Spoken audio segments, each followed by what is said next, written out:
The Powder River Basin is the largest coal-producing region in the United States, representing 43% of annual U.S. coal output.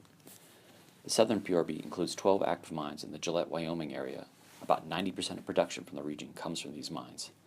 The northern PRB has 4 active mines and several undeveloped properties. Starting in the early 1970s, 13 large surface mines were developed in the region. Coal production grew at an average of 11% per year until 2008, when peak production of 496 million tons was reached. It has now been almost 45 years since the first large Wyoming PRB mine was developed. From its peak in 2008, PRB production has decreased by nearly 37% to 314 million tons in 2016, a reduction of 182 million tons. What caused this dramatic reduction, and will this downturn continue? Over the past 8 years, there have been several factors that have impacted PRB output. Implementation of environmental regulations such as the mercury and air toxic standards has led to the closure of numerous coal-fired generating units. Renewable energy has grown dramatically in recent years, taking a bite out of coal-fired generation. The broad installation of emission controls at coal-fired plants has spawned the resurgence of high-sulfur coal from the Illinois Basin, much of which has replaced PRB coal. The greatest impact has come from the growth in gas-fired generation, fueled by inexpensive natural gas. There are 2 primary products in the Wyoming portion of the PRB, 8800 BTU coal and the lower energy 8400 BTU product.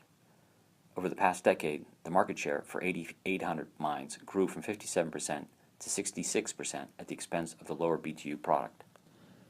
However, this apparent 10% shift in market share equates to a dramatic change in overall operations, as production from 8400 mines decreased by 50% from historical highs. However, in the future, we believe this trend will reverse. That's because depletion of easily mineable 8800 BTU reserves will drive back demand to currently leased 8400 BTU reserves. The PRB has more production capacity than market demand. The combined maximum annual output for all mines is over 500 million tons, around 200 million tons more than the 2016 demand of 340 million tons. In response to reduced demand, production levels have decreased for all operations. Decreases at the 8400 mines are most notable. As a result of decreased coal demand, low market prices, and other business transactions, 3 PRB mining companies entered bankruptcy protection: Alpha Natural Resources, Arch Coal, and Peabody Energy. All 3 companies have since emerged from bankruptcy with debt levels much reduced.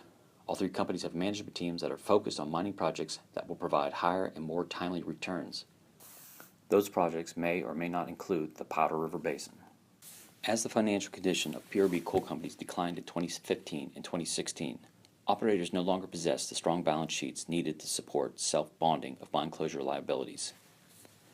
There is currently over $2.2 billion in reclamation liability across the PRB, and state regulators are now requiring companies to post bonds to cover reclamation. This is a new and significant cost for producers.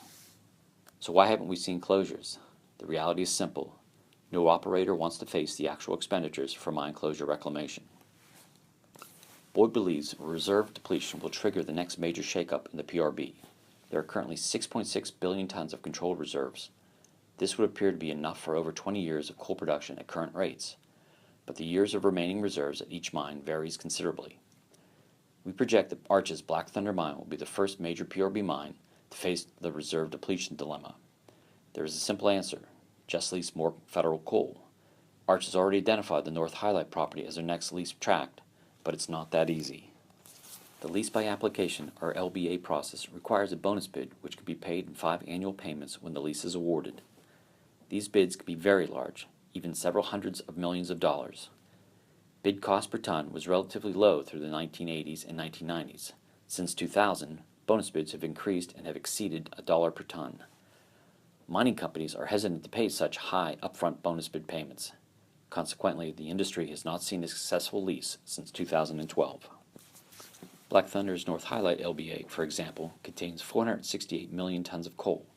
A bonus bid of $450 to $500 million would be anticipated based on historical precedents. PRB management teams are facing many difficult financial decisions. Will companies pay hundreds of millions of dollars to lease the next LBA tract? Will they close mines and face hundreds of millions in mine reclamation costs? Or will they just reduce annual production and push these decisions into the future? What will be PRB coal demand over the 2017 to 2035 period? How will coal demand respond in the era of low natural gas prices? How will production costs trend over this time frame? Why will production shift from the 8,800 to the 8,400 mines over the next decade? Which mines will be the winners and which will be the losers? Find out in John T. Boyd Company's new PRB report, Changing Currents, how the Powder River Basin's balance of supply will evolve over the next 20 years.